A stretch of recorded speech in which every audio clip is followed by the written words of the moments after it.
ಓಂ ಶ್ರೀ ಗುರುಭ್ಯೋ ನಮಃ. ನಮಸ್ತೆ ಗೆಳೆಯರೆ, ಆಚಾರ್ಯ ಸ್ಕಲ್ಪ್ಚರ್ ಯೂಟ್ಯೂಬ್ ಚಾನಲ್ಗೆ ಸ್ವಾಗತ. ನಾನು ನಿಮ್ಮ ಮಧುಸೂದನ್ ಆಚಾರ್ಯ. ನೋಡಿ, ನನಗೆ ಒಂದಷ್ಟು ಕಾಮೆಂಟ್ಸ್ ಬಂದಿದೆ. ಹಸ್ತ ಸಾಮುದ್ರಿಕ ಶಾಸ್ತ್ರದಲ್ಲಿ ಭೂಮಿ ವಿಚಾರವಾಗಿ ಮನೆ ಕಟ್ಕೊಳ್ಳತಕ್ಕಂಥ ಯೋಗ ಅಥವಾ ಭೂಮಿ ಇರೋದ್ರ ಬಗ್ಗೆ ಭೂಮಿ ಯೋಗ ಇದೆಯಲ್ಲ ಅಂತ ತಿಳಿದುಕೊಳ್ಳೋದು ಹೇಗೆ ಅಂದರೆ, ಯಾರಿಗೆ ಡೇಟ್ ಆಫ್ ಬರ್ತ್ ಇರೋದಿಲ್ಲ, ಅವ್ರಿಗೆ ಜಾತಕ ಇರೋದಿಲ್ಲ, ಅವರು ನಮ್ಮ ಹಸ್ತದಲ್ಲಿ ನಮಗೆ ಭೂಮಿ ಬಗ್ಗೆ ತಿಳ್ಕೊಳ್ಳೋದಕ್ಕೆ ಮಾಹಿತಿ ತಿಳಿಸ್ಕೊಡಿ ಅಂತ ಒಂದಷ್ಟು ಕಾಮೆಂಟ್ಸ್ ಬಂದಿದೆ. ಆ ಕಾಮೆಂಟ್ಸ್ ನೋಡಿ ಈ ಒಂದು ಸಣ್ಣ ವಿಡಿಯೋ ಮಾಡ್ತಾ ಇದ್ದೀನಿ. ಸೊ ನನಗೆ ಬಂದಿರೋ ಕಾಮೆಂಟ್ಸ್ ಪ್ರಕಾರ ಭೂಮಿ ವಿಚಾರದ ಬಗ್ಗೆ ದಯವಿಟ್ಟು ಮಾಹಿತಿ ಕೊಡಿ ಅಂತ ಬಂದಿದೆ. ಹಾಗಾಗಿ ನೋಡಿ, ಯಾರ ಕೈಯಲ್ಲಿ ಎಲ್ಲ ಪರ್ವಗಳನ್ನು ಅಂದರೆ ನೋಡಿ, ಇದು ಬುಧ ಪರ್ವ, ಇದು ರವಿ ಪರ್ವ, ಶನಿ ಪರ್ವ, ಇದು ಗುರು ಪರ್ವ, ಇದು ಶುಕ್ರ ಪರ್ವ.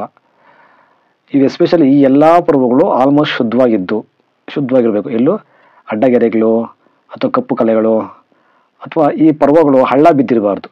ಎಲ್ಲ ಪರ್ವಗಳು ಹುಬ್ಬಾಗಿರಬೇಕು. ಹುಬ್ಬವಾಗಿ ಮಾಂಸಭರಿತವಾಗಿ ಶುದ್ಧವಾಗಿದ್ದರೆ ದಪ್ಪಕ್ಕೆ ನೋಡಿ, ಈ ಶುಕ್ರ ಪರ್ವ ದಪ್ಪಕ್ಕಿದ್ದು ಎಲ್ಲ ಪರ್ವಗಳಲ್ಲಿ ಯಾವುದೇ ಒಂದು ಅಡ್ಡಗೆರೆಗಳು ಇಲ್ದೇ ಇದ್ದರೆ ಅದೊಂದು ಪಾಯಿಂಟು. ನಂತರ ಎಸ್ಪೆಷಲಿ ನೋಡಿ, ಇದು ಕುಜ ಪರ್ವ, ಕುಜ ಮಿತ್ರ ಪರ್ವ ಅಂತೀವಿ. ಇದನ್ನು ಕುಜನ ಮಿತ್ರ ಪರ್ವ ಅಂತೀವಿ. ಈ ಪರ್ವ ತುಂಬ ದಪ್ಪಕ್ಕೆ, ಸ್ವಲ್ಪ ಮಾಂಸ ಈ ಕಡೆ ಆಚೆಗೆ ದಪ್ಪಕ್ಕೆ ಬಂದಂಗೆ ಇರಬೇಕು, ಹೊರಗಡೆಗೆ ಇದ್ದಾಗೆ. ಮತ್ತು ಇಲ್ಲಿ ಚಂದ್ರ ಪರ್ವ ಅಂತೀವಿ. ಈ ಚಂದ್ರ ಪರ್ವನು ದಪ್ಪಕ್ಕೆ ಶುದ್ಧವಾಗಿದ್ದರೆ, ಮತ್ತು ಈ ಕುಜ ಪರ್ವದಲ್ಲಿ ಒಂದು ಗೆರೆ ಲೈನ್ ದಪ್ಪಕ್ಕೆ ಥರ ಒಂದು ಗೆರೆ ಬಂದಿದ್ರೆ, ಅಥವಾ 1-2 ಬಂದಿರುತ್ತೆ, ನಿಮ್ಗೆ ಏನಾದರೂ ಒಂದು ಎಕ್ಸಾಕ್ಟಾಗಿ ಒಂದು ಬಂದಿದ್ರೆ, ಅಥವಾ ಈ ಚಂದ್ರ ಪರ್ವದಲ್ಲೂ ಒಂದು ಗೆರೆಯ ಥರ ಇದ್ದರೆ, ಖಂಡಿತ ಹೇಳ್ತೀನಿ ಇವರಿಗೆ ಭೂಮಿ ಯೋಗ ಇದ್ದಿರುತ್ತೆ. ಇವ್ರು ಹುಟ್ಟುತ್ತಾನೆ ಭೂಮಿ ಯೋಗ ತಂದೆ ಕಡೆಯಿಂದನೂ ತಾಯಿ ಕಡೆಯಿಂದ 2 ಕಡೆಯಿಂದ ಭೂಮಿ ಯೋಗ ಬಂದಿರುತ್ತೆ.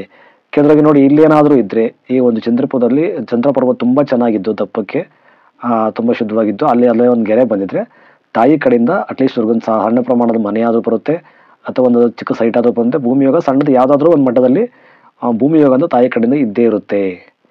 ಇಲ್ಲಿ ಇದು ಪರ್ವನೂ ಚೆನ್ನಾಗಿದ್ದು, ಇಲ್ಲಿ ಏನಾದರೂ ನಿಮಗೆ ಗೆರೆ ಇದ್ದರೆ ತಂದೆ ಕಡೆಯಿಂದ ಫೆಸಿಲಿಟಿ, ಅಥವಾ ಅಕಸ್ಮಾತ್ ನಿಮಗೆ ತಂದೆ ಕಡೆ ಬಂದಿಲ್ಲ ಅಂದ್ರೂ ನಿಮಗೆ ನೀವೇ ಸಂಪಾದನೆ ಮಾಡ್ಕೊಳ್ತಕ್ಕಂಥ ಯೋಗನೂ ಇರುತ್ತೆ ಗೆರೆ ಇದ್ದರೆ. ಈ ರೀತಿ 2 ಗೆರೆಗಳಿದ್ದರೆ ಇದು ಭೂಮಿ ಈ ಭೂಮಿ ಯೋಗ ಇದೆಯಾ ಇಲ್ಲೋ ಅಂತ ನೋಡ್ಕೊಳ್ತಕ್ಕಂಥ ಪರಿಸ್ಥಿತಿ.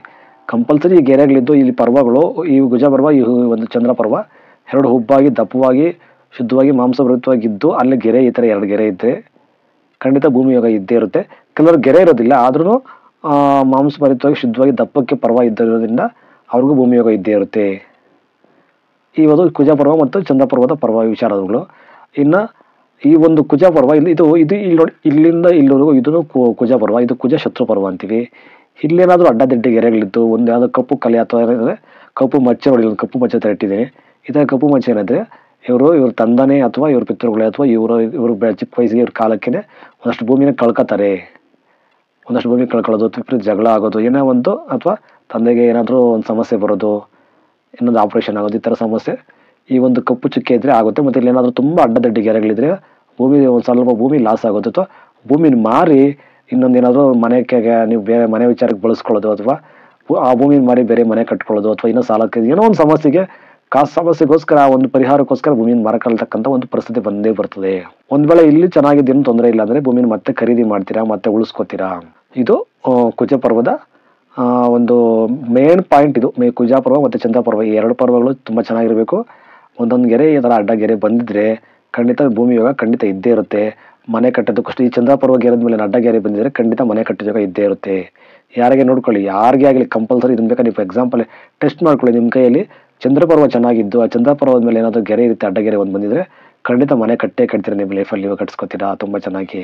ಇನ್ನು ಈ ಚಂದ್ರ ಪರ್ವನೂ ಚೆನ್ನಾಗಿದ್ದು, ಈ ಕುಜ ಪರ್ವನೂ ಚೆನ್ನಾಗಿದ್ದು, ಇಲ್ಲಿ ಅಡ್ಡಗೆರೆ ಬಂದು ಈ ಬುಧ ರವಿ ಶುಕ್ರ ಈ 4 ಪರ್ವಗಳು ತುಂಬ ಚೆನ್ನಾಗಿದ್ದು, ಯಾವುದೇ ಅಡ್ಡಗೆರೆಗಳಿಲ್ಲ ಅಂದರೆ, ಯಾವುದೇ ಕಂಪಲ್ಸರಿ ಅಡ್ಡಗೆರೆಗಳಿಲ್ಲ ಅಂದರೆ, ನಿಮಗೆ ಶುಕ್ರ ಪರ್ವನೂ ಚೆನ್ನಾಗಿದ್ದು ಏನೇ ತೊಂದರೆ ಇಲ್ಲ ಅಂದರೆ, ಶುಕ್ರ ಪರ್ವದಲ್ಲಿ ಯಾವುದೇ ಗಲೀಜು ಗೆಡ್ಡೆ ಏನೂ ಇಲ್ಲ ಅಂದರೆ, ಕಪ್ಪು ಕಲೆಗಳೇನೂ ಇಲ್ಲ ಅಂದರೆ, ನಿಮ್ಗೇನಾದರೂ ಒಂದು ವೇಳೆ ಈ ಒಂದು ಇಷ್ಟೆಲ್ಲ ಪರ್ವಗಳು ಚೆನ್ನಾಗಿದ್ದು ನಿಮ್ಮ ಜಾತಕದಲ್ಲಿ ಅಥವಾ ನಿಮ್ಮ ಒಂದು ಕೈಯಲ್ಲಿ ನಿಮ್ಮ ಧನರೇಖೆ ಹಸ್ತರೇಖೆ ಇದೆಯಲ್ಲ, ಈ ಧನರೇಖೆ ಏನಾದರೂ ಈ ರೀತಿ ಹೋಗಿದ್ರೆ,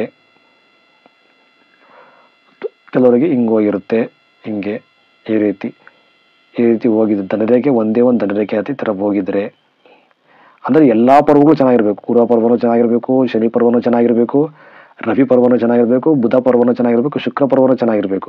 ಎಲ್ಲ ಪರ್ವಗಳು ಶುದ್ಧವಾಗಿದ್ದು ಎಲ್ಲಿ ಅಡ್ಡದಿಡ್ಡಿ ಗೆರೆಗಳಿಲ್ದರೆ ಇಲ್ಲಿ ಕುಜ ಪರ್ವ ಮತ್ತು ಚಂದ್ರ ಪರ್ವದಲ್ಲಿ ಬೇಕಾದ್ರೆ ಗೆರೆ ಇದ್ರೆ ನಡೆಯುತ್ತೆ, ಅಡ್ಡಗೆರೆ. ಬಟ್ ಶುದ್ಧವಾಗಿ ದಪ್ಪಕ್ಕೆ ಮಾಂಸಭರಿತವಾಗಿ ತುಂಬ ಬೆಳ್ಳಕ್ಕೆ ಗೆರೆ ಹಸ್ತ, ನಿಮ್ಮ ಮಧ್ಯ ಹಸ್ತ ತುಂಬ ಚೆನ್ನಾಗಿದ್ದರೆ, ಮತ್ತು ಈ ಧನರೇಖೆ ತುಂಬ ನಿಮ್ಗೆ ಏನಾದ್ರು ಈ ರೀತಿ ಹೋಗಿದ್ರೆ, ಈ ರೀತಿ ಈ ಒಂದು ಸ್ತ್ರೀರೇಖೆಯನ್ನು ದಾಟಿದರೆ, ನಿಮ್ಮ ಧನರೇಖೆ ಸ್ತ್ರೀರೇಖೆಯನ್ನು ದಾಟಿದರೆ ತುಂಬ ರಾಜಕೀಯ ಯೋಗ ಅಂತೂ ಖಂಡಿತ ಅವ್ರಿಗೆ ಇದ್ದೇ ಇರುತ್ತೆ. ಜೀವನದಲ್ಲಿ ರಾಜಕೀಯಕ್ಕೆ ಹೋಗತಕ್ಕಂಥ ಎಲ್ಲ ಇರುತ್ತೆ, ಸಕ್ಸಸ್ ಆಗೋಂಥ ಚಾನ್ಸಸ್ ಇರುತ್ತೆ. ಒಂದು ವೇಳೆ ಶನಿ ಇಲ್ಲಿ ಈ ಥರ ಎಲ್ಲ ಇದ್ದು ಶನಿ ಪರ್ವದಲ್ಲಿ ಏನಾದರೂ ಅಡ್ಡಗೆರೆ ಬಂದಿದ್ದು, ಗುರು ಪರ್ವದಲ್ಲೋ ರವಿ ಪರ್ವದಲ್ಲಿ ಅಡ್ಡಗೆರೆ ಬಂದಿದೆ, ಅಥವಾ ಯಾವುದಾದ್ರೂ ಪರ್ವಗಳಲ್ಲಿ ತುಂಬ ವೀಕ್ ಇದೆ, ಹಳ್ಳ ಇದ್ದರೆ, ಪರ್ವಗಳು ಹಳ್ಳ ಇದ್ದು ಅಲ್ಲೇನೋ ಅಡ್ಡದಿಡ್ಡಿಗೆರೆ ಇದೆ, ಶುಕ್ರ ಪರ್ವದಲ್ಲಿ ತುಂಬ ಉದ್ದುದ್ದ ರೇಖೆಗಳಿದ್ದು ಸ್ವಲ್ಪ ಹಳ್ಳ ಇದ್ದರೆ, ಮಾಂಸ ಕಡಿಮೆ ಇದ್ದು ಥರ ಡೌನ್ ಆಗಿದ್ದರೆ, ತುಂಬ ಬಲಹೀನವಾಗಿದ್ದರೆ ಆ ರಾಜಕೀಯ ಯೋಗದ್ದು ಭಿನ್ನ ಆಗ್ತದೆ. ನಿಮಗೆ ಅದು ರಾಜಕೀಯ ಯೋಗಕ್ಕೆ ಅಡ್ಡ ಆಗ್ತದೆ. ಆವಾಗ ಅದು ಸ್ವಲ್ಪ ಡಿಲೇ ಆಗ್ತದೆ, ಸಕ್ಸಸ್ಸು ಆಗೋದಿಲ್ಲ. ಅದಕ್ಕೆ ನಿಮ್ಮ ಅಂಗೈಯಲ್ಲಿರ್ತಕ್ಕಂಥ ಎಲ್ಲ ಪರ್ವಗಳು ಮಾಂಸಭರಿತವಾಗಿ ಶುದ್ಧವಾಗಿರಬೇಕು. ಯಾವುದೇ ಅಡ್ಡದಿಡ್ಡಿ ಗೆರೆ ಇರಬಾರ್ದು. ಕುಜಪರ್ವ ಮತ್ತು ಚಂದ್ರಪರ್ವದಲ್ಲಿ ಮಾತ್ರ ಗೆರೆ ಇದ್ದು ಧನರೇಖೆ ಸ್ತ್ರೀರೇಖೆಯನ್ನು ದಾಟಿದರೆ ಖಂಡಿತ ಇದು ರಾಜಕೀಯಕ್ಕೆ ಹೋಗೋದಕ್ಕಂತ ಎಲ್ಲ ಯೋಗ ಇದ್ದೇ ಇರುತ್ತೆ. ಇದು ಒಂದು ಸಣ್ಣ ವಿಚಾರ ನೋಡಿ. ಇಲ್ಲಿ ಅದು ಅಡ್ಡದಿಡ್ಡಿ ಗೆರೆ ಇದು ಕುಜ ಶತ್ರುಪರ್ವದಲ್ಲಿ ಕಪ್ಪು ಚುಕ್ಕಿದ್ರೆ ಭೂಮಿನ ನೀವು ಮಾರಬೇಕಂತ ಪರಿಸ್ಥಿತಿ ಬರ್ತದೆ, ಮಾರಿ ಏನಕ್ಕೂ ಬೇರೆದಕ್ಕೆ ಬಳಸ್ಕೊಳ್ಳತಕ್ಕಂಥ ಪರಿಸ್ಥಿತಿ ಬರ್ತದೆ. ಬಟ್ ಇಲ್ಲಿ ಚೆನ್ನಾಗಿದ್ದರೆ ಏನು ತೊಂದರೆ ಇಲ್ಲ. ಇಲ್ಲಿ ಕುಜಪರ್ವ ತುಂಬ ದಪ್ಪಕ್ಕೆ ಶುದ್ಧವಾಗಿ ಮಾಂಸಭರಿತವಾಗಿರಬೇಕು, ಅಡ್ಡಗೆರೆ ಇರಬೇಕು. ಚಂದ್ರಪರ್ವನೂ ಅಷ್ಟೇ ಶುದ್ಧವಾಗಿ ಅಡ್ಡಗೆರೆ ಇರಬೇಕು. ಆಗ ಖಂಡಿತ ಭೂಮಿ ಯೋಗ ಇದ್ದೇ ಇರುತ್ತೆ. ಭೂಮಿನ ನೀವು ಸಂಪಾದನೆ ಮಾಡತಕ್ಕಂಥ ಯೋಗ ಇರುತ್ತೆ. ಮನೆಯಲ್ಲಿ ಚಂದ್ರಪರ್ವದಲ್ಲಿ ಗೆರೆ ಇದ್ದರೆ ಮನೆ ಕಟ್ಟತಕ್ಕಂಥ ಯೋಗ ಖಂಡಿತ ಇದ್ದೇ ಇರುತ್ತೆ. ಇದು ಭೂಮಿ ವಿಚಾರ, ಒಂದು ಸಣ್ಣ ವಿಚಾರ, ಹಸ್ತ ಸಾಮುದ್ರಿಕ ಶಾಸ್ತ್ರದಲ್ಲಿ ಇರ್ತಕ್ಕಂಥ ವಿಚಾರ. ದಯವಿಟ್ಟು ವಿಡಿಯೋ ಇಷ್ಟ ಲೈಕ್ ಮಾಡಿ, ನೀವು ಅಭಿಪ್ರಾಯನ ಕಮೆಂಟ್ ಮಾಡಿ. ನಮಸ್ತೆ, ಒಳ್ಳೆಯದಾಗಲಿ.